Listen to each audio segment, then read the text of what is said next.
Welcome, children of the night.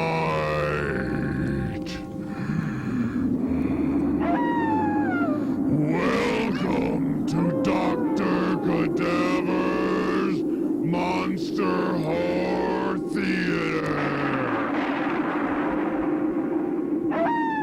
Tonight, the Doctor features Chopping Mall.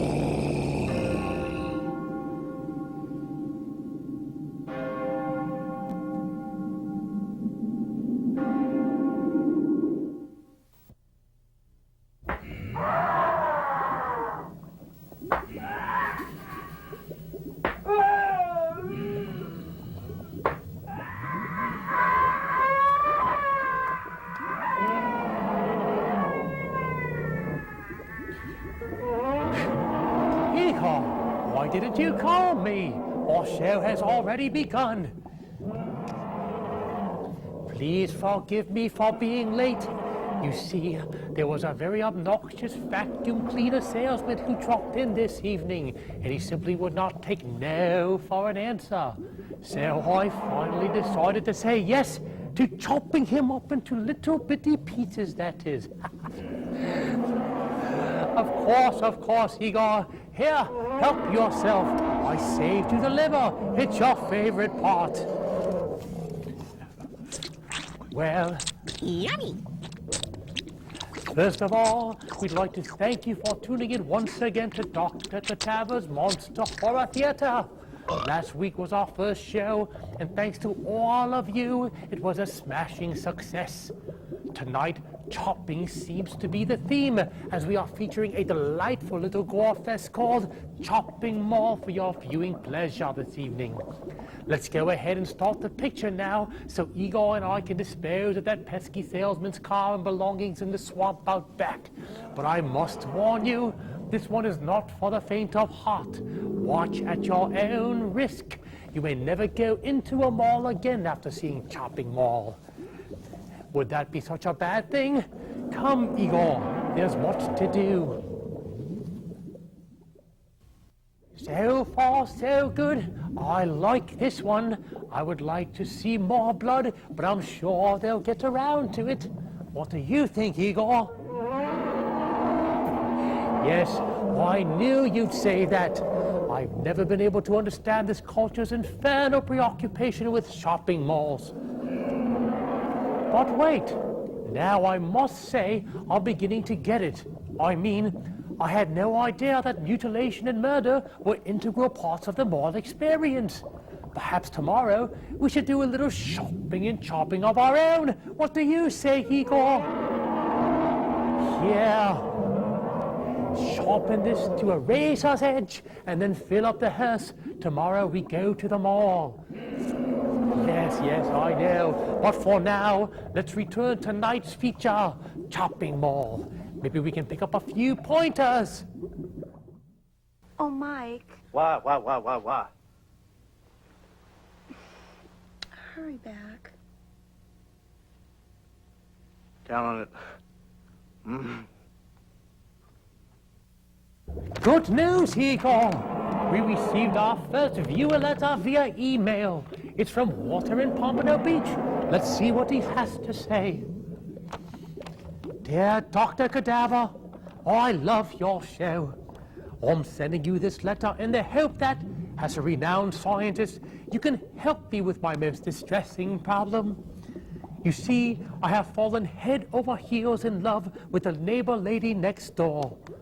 The problem is not that either one of us is married or anything like that. In fact, she's an 87-year-old widow, and I'm only 17 years old myself. But the age thing really isn't a problem either. The real problem is that she's dead. You see, 2 days ago, I broke into a house to see what I could steal. And there she was lying on the kitchen floor, dead as a doornail, with a horrific look frozen on her face. She had turned an alluring shade of blue, and I don't know exactly what it was about her, but she really turned me on.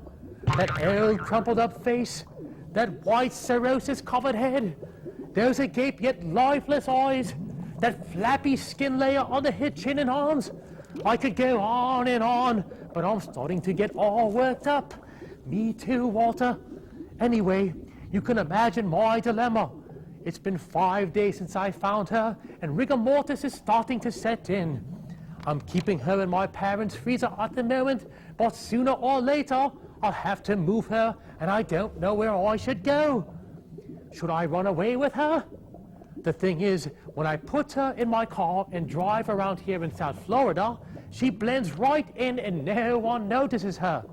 I don't know if that would be the case anywhere else. I'm just so confused, Doctor. Can you help me? Signed, your devoted fan, Walter. Wasn't that sweet, Igor? Yes, it was. Well, Walter, that certainly is a problem. First of all, your instinct to keep her here in South Florida is right on the money. She won't stand out at all. You could even take her to the local market and go out for the early bird dinners if you want, without even raising a single eyebrow. However, in time, I believe that you'll find that although there are many advantages to dating a corpse, the relationship eventually deteriorates at an even faster rate than your lover's flesh. So you need to look at the long-term solution. Your best chance is right here in my laboratory, using my latest reanimation techniques and a few borrowed organs and body parts. I just might be able to breathe some life back into the old bra. Hey, Igor? Yes. Well, if any of you out there have questions or comments, maybe we can help you out as well. Let's bring up that address, please. You can email us at drcadaver@media1.com or send it in the mail. And don't forget, if you're an amateur filmmaker and have a horror video that is 5 minutes or less in length that you would like to send us, please do so. You must include your name, address, and telephone number, plus permission to broadcast your tape or letter. And all videos will become the property of Igor. They are very good for his diet. Hope to hear from you soon. Chopping more will continue after these messages. We're back, Igor. And look, we have a visitor. It's that nice young serial killer from down the street. No, Igor. He didn't bring us any bodies this time. He just stopped in to show support for Monster Horror Theater. Wasn't that a wonderful gesture? Yes, it was. Tell me, Mikey, how would you rate tonight's movie on a scale from, say, 1 to 4?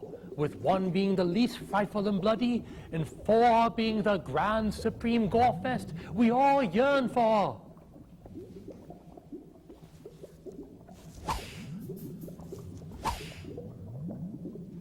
Ah, that's 3 slashes for the movie. Wait, that's another half slash. That's 3 1/2 slashes for chopping more, Igor. Very good. Okay, thank you for stopping by, and be sure to come back when you killed again. We're always looking for fresh organs and extremities, you know. What a pleasant young man. You know, Igor, he really is one of the good ones. Yes, I did notice that he handles that knife very well indeed. That just goes to prove the old saying, practice really does make perfect. Now, let's get back to some more productive slashing. Let's watch the horrifying conclusion to Chopping More.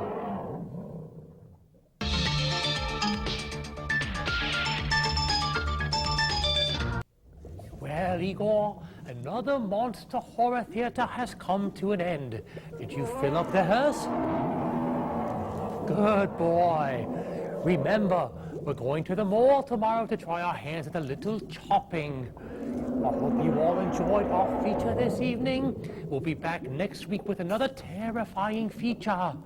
In fact, next week we delve into the realm of science fiction horror as we present Son of Godzilla. Let's take a look at a short clip.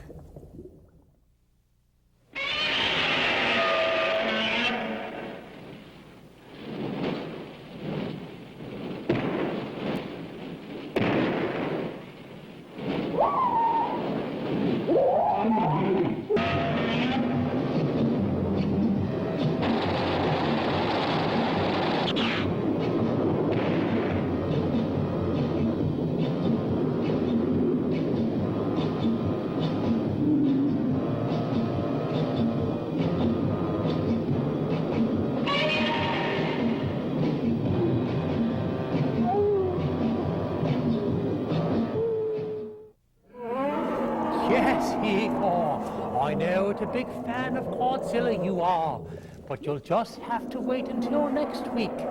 I hope you all join us next Friday night at 11:30 for another presentation of Dr. Cadaver's Monster Horror Theater, right here on your hometown station, Channel 19.